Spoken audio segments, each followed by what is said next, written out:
होइए सकाळ मोबाइल धरिकी बसुच मो देहटा भल नहीं जाऊन टे बासन गोटे माजिदब जाओ निज काम निजे कर चलो होइए ये लुगापटा गुड़ा टे सफा कर दउन देहटा भल नहीं बोली कहूची ना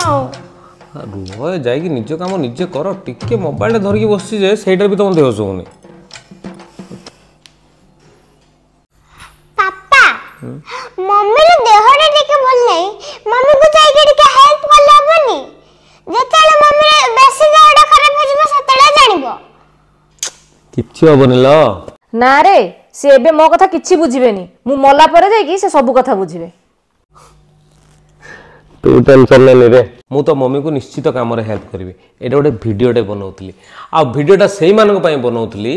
जो माने कहती जे घर कामटा केवल स्त्री लोक मानकर सेठी पुरुष लोक मानकर कौन से हाथ न थाए देखंतु घर होईची माने सेटा उभयंकर समस्ते परस्पर परस्पर को साहाय्य करबा दरकार तापर आमे जदी कोनोसी क्षेत्र रे आम स्त्री को घर काम रे हेल्प कर दो ताहले हमको बाहर स्त्री बुद्धिया बोली कहि की चर्चा करा जाए विशेष करी सासु माने ही कहती मो पुओटा माइप बुद्धिया हो गला आसतु समस्ते मिलमिशी काम करवा से माँ हूँ बा स्त्री हूँ कम परस्पर को आम साहाय्य करें घर कमटा सुरखुर ना कौन कौच माँ के हां पापा आ गोटे देखियो मेडिसिन देवी तो मम्मी सांगे सांगे ठीक हो कोन ना तो माउसी को डाकी दे सी आसिले तो मम्मी को काम हेल्प करियो ना ना थाउ डाकिबा दरकार नहीं ठीक अछि